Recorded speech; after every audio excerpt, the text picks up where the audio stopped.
एक हमको अभी ऑस्ट्रेलिया में एक भक्त मिला। तो ऐसे तो बहुत मिलते हैं जो कहते हैं ब्रजवास मिले हमें, वृंदावन वास मिले। वो ने एक अलग था, वो उसको उसकी मांग कुछ अलग थी। एक ही दिन हम उस शहर में रुके थे जहाँ पे वो रहते थे, तो आए हमारे पास, बोले हमारी इच्छा है। हमने कहा यही बोलेंगे, हमें ब्रजवास दे दो, ब्रज का स्थान दे दो। तो बोले हमारी इच्छा है क्या? बोले हमको बरसाने का समधी बनना है, हमारी ये इच्छा। हमको ठाकुर जी को अपना समधी बनाना, तो बरसाने में हमारे लड़के का ब्याह होना है, तो आप ब्रज में ही रहते हो तो हमारे छोरा के लिए कोई बहू ढूंढो वहाँ पे। हमने कहा भैया एक तो ये ऑस्ट्रेलिया, यहाँ के बच्चे, यहाँ के नौजवान बालक अगर भारतीय से ही ब्याह कर लें वही बहुत बड़ी बात होती है, और तो हम कहें कुछ लड़की से ही ब्याह कर लें वही बहुत बड़ी बात होती है। आजकल तो अंग्रेजों का कुछ पता ही नहीं है, अंग्रेजी सभ्यता का कुछ पता ही नहीं है। तो हमने कहा छोरा से पूछ लिया है आपने?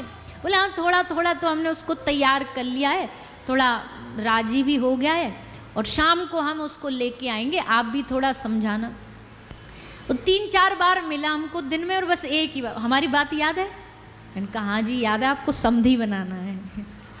तो बोला हाँ हमको बरसाने का समधी बनना है। इसी बात, और अचम्भे की बात देखो, कभी जीवन में उसने ब्रज देखा नहीं है, कभी वृंदावन देखा नहीं, कभी बरसाना देखा नहीं, बस सुना है। और सुन सुन के पूरी प्लानिंग है कि 1 आध साल और काम करना, उसके बाद सब छोड़ करके हम बरसाने रहेंगे। बोलता हम घर में रहने के लिए भी तैयार है, अगर हमारे समधी जी हमें एक कमरा दे देंगे वहाँ भी रह लेंगे। हमने कहा बड़ी प्रबल इच्छा है भैया तुम्हारी, अब तो छोरी ढूंढनी पड़ेगी। तो हमने कहा शाम को अपने बेटा को लाना, देखे तो सही कौन सा अंग्रेज है, कौन सी बुद्धि का है। पर भैया 22 साल का लड़का था, पर वो आया, और वहाँ के बालक तो बहुत कम होते हैं जो हिंदी बोलें या अपनी सभ्य, पर बड़े सभ्यता से उसने खूब प्रणाम प्रणति किया, और फिर एक बात बोली बड़े बड़े प्रेम से, बोले हमें एक चीज़ दे दो।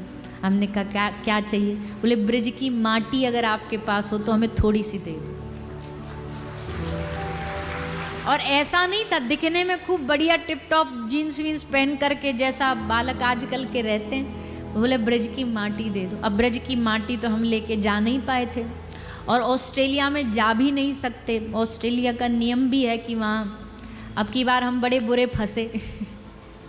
हम जब जाते हैं कहीं भी जाते हैं फ्लाइट में, तो अपना भोजन संग लेके जाते हैं। हमको फ्लाइट का, क्योंकि वहाँ सब ऐसे ही मिलता है, तो घर से ही बनवा के लेके जाते हैं पूरी रास्ता के लिए।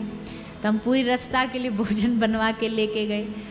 खा लिया, बच गया थोड़ा सा, थोड़ी पूड़ी बच गई, थोड़ी सब्जी बच गई। अब कोई भी आप विदेश जाते हो तो आपको वहाँ इमिग्रेशन के कुछ एक डिक्लेरेशन करना होता है कि आप कुछ गलत वेपन्स तो नहीं ला रहे, कोई ड्रग्स तो नहीं ला रहे। तो हम हर देश में जाते हैं तो हम, पता ही है कि हम कोई ऐसी चीज़ तो लेके जा नहीं रहे, तो सब हम नो नो नो नो कर देते हैं। हमने ऑस्ट्रेलिया में भी ना आव ना ताव, सब no no no no no सब फिल भर दिए।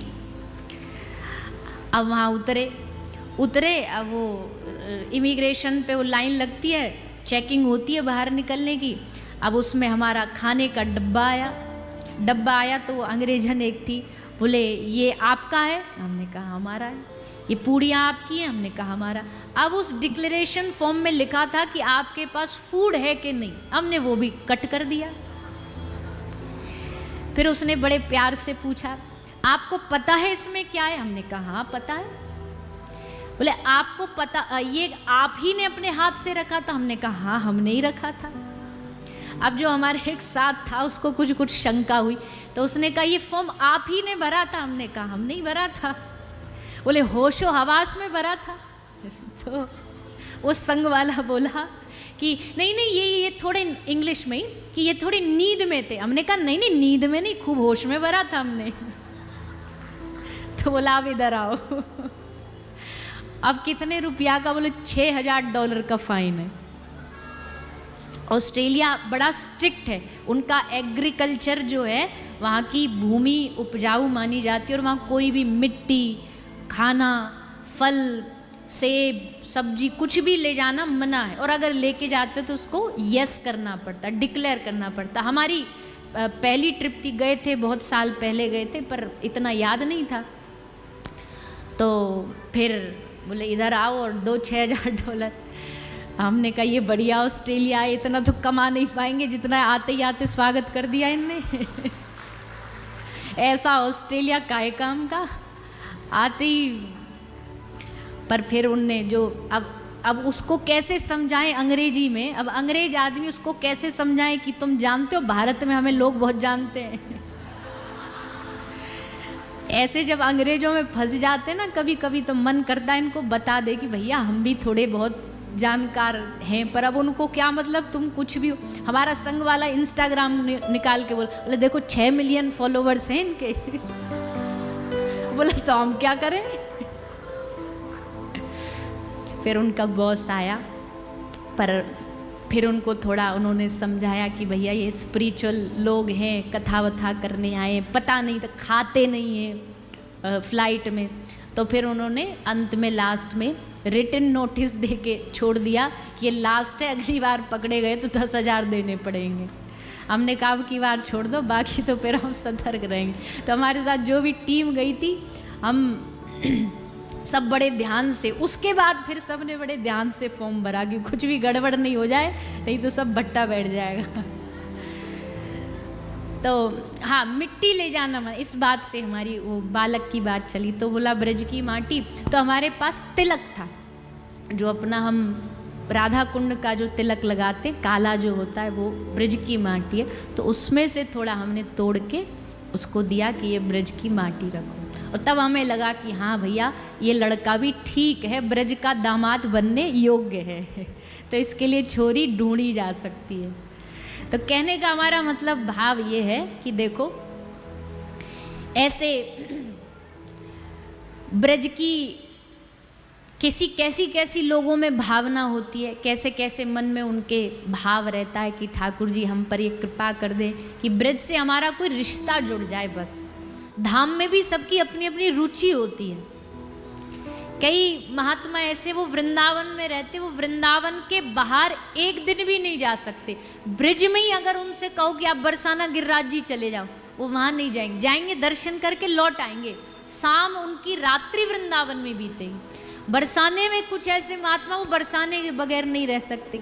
गिरिराज जी में कैसे ऐसे महात्माएं अपना श्री गोवर्धन गिरिराज जी में, गिरिराज जी की तलहटी में ही पूज्यपाद पंडित जी महाराज की समाधि है, श्री पंडित गया प्रसाद जी महाराज। तो पंडित जी धाम निष्ठ थे, गिरिराज जी में इतनी उनकी निष्ठा थी श्री गोवर्धन जी में कि एक बार निम्बार्क संप्रदाय से श्रीजी बाबा महाराज के द्वारा उनको न्योता आया नीम गांव से। नीम गांव भी ब्रज में ही पड़ता है।